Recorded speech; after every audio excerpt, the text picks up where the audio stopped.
আজকে বানাতে চলেছি ছাট মাংস। ছাট মাংসগুলো প্লাস্টিক থেকে বের করলাম, এতে ঠ্যাংও আছে, ঠ্যাংগুলো বের করে নিচ্ছি। এবার ছাড়াচ্ছি, এই ঠ্যাংটা আবার কেটে নেবো, নখগুলো ছালগুলো ছাড়িয়ে নেবো। এবার ঠ্যাংগুলো কাটার পর ছাড়ানোর পরে এবার ধুয়ে নেবো ভালো করে ঠ্যাং ছাটগুলো। এই আমরা ধুয়ে নিচ্ছি। এবার আমাদের ধোয়ার পরে একটা একটা করে ছাঁটগুলো উঠিয়ে নেবো, ছাঁট ঠ্যাং সব রকমের জিনিসপত্রগুলো উঠিয়ে নেবো ধুয়ে ধুয়ে।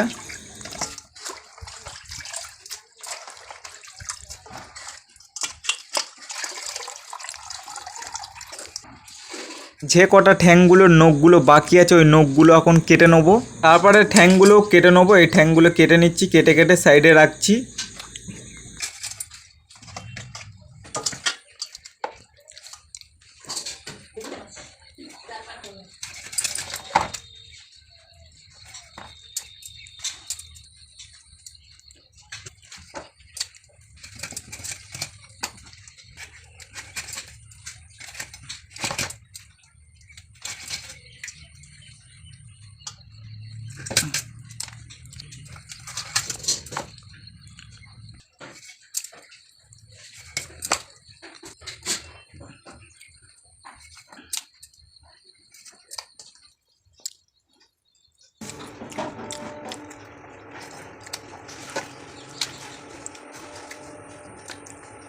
তারপরে ওই সব কাটার পর এবার পেঁয়াজটা আমরা কেটে নেবো ছোটো ছোটো করে।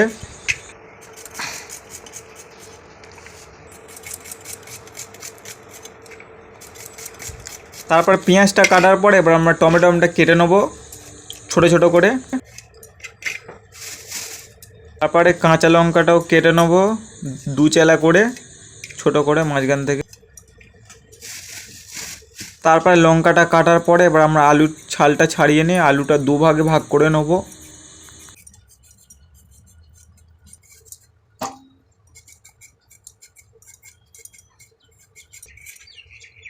আলুর মধ্যে এবার পুঁই শাকও দিয়ে দেবো, পুঁই শাকও দিয়ে দিচ্ছি।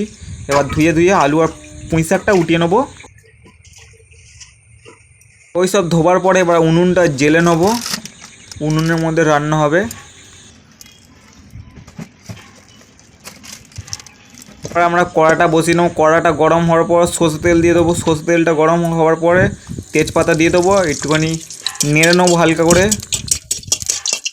তারপরে নাড়ার পর এবার আমরা কুচো পেঁয়াজটা দিয়ে দেবো। এই দিয়ে দিলাম পেঁয়াজটা দেওয়ার পর এবার নেড়ে নেবো আমরা।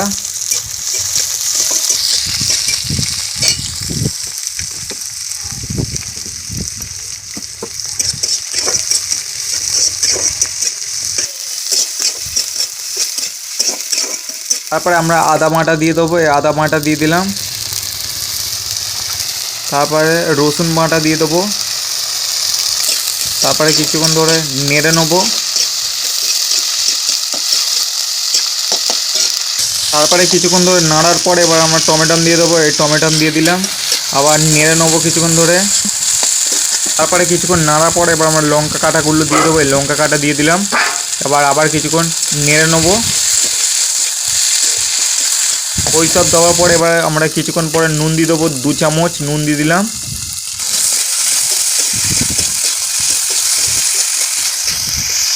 তারপর কিছুক্ষণ নাড়ার পরে আবার হলুদ দিয়ে দেবো, হলুদ দিয়ে দিলাম। তারপরে লঙ্কার গুঁড়ো দিয়ে দেবো, তারপরে জিরের গুঁড়ো দিয়ে দেবো, জিরের গুঁড়ো দিয়ে দিলাম। তারপর ধনের গুঁড়ো দেবো।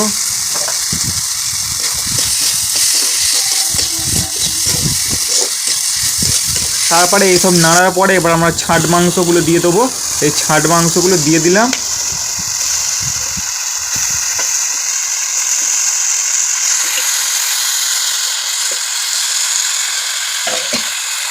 এবার আস্তে আস্তে করে নাড়তে হবে যাতে কড়া থেকে পড়ে না যায়।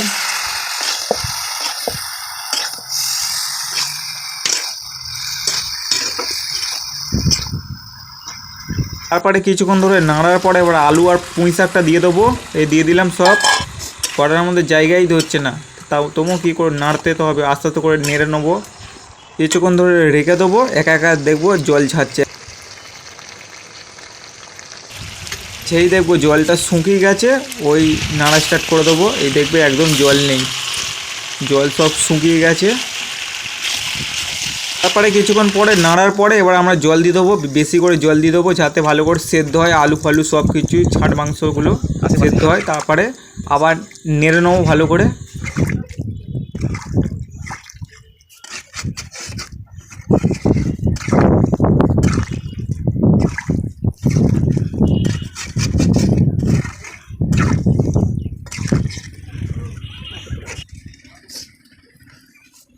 তখন দেখবে তরকারিটা ফুটবে, অমনি গরম মশলাটা দিয়ে দেবে তরকারির মধ্যে ভালো করে। গরম মশলাটা দিয়ে হালকা করে নেড়ে নেবে।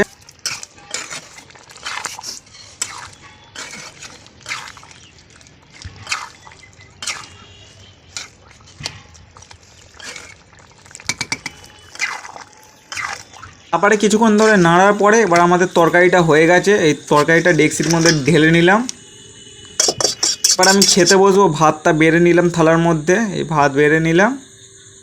এরপরে তরকারিটা নেবো, এই তরকারি ছাট মাংসের তরকারি পুঁই শাক সব নিয়ে নিলাম। এই আমি খেতে বসবো, তরকারির মধ্যে লেবু দিয়ে ভালো করে মাখিয়ে নেবো চটকিয়ে। তারপরে এক গাল মুখে দিয়ে দেখবো কেমন লাগে। এই আমি খেয়ে দেখছি, ও হেভি হয়েছে, প্রচণ্ড ভালো খেতে। একটা ছাঁট খেলাম, ও প্রচণ্ড ভালো হয়েছে। তোমরা ঘরে বানিয়ে খাও, কেমন হয়েছে বলো।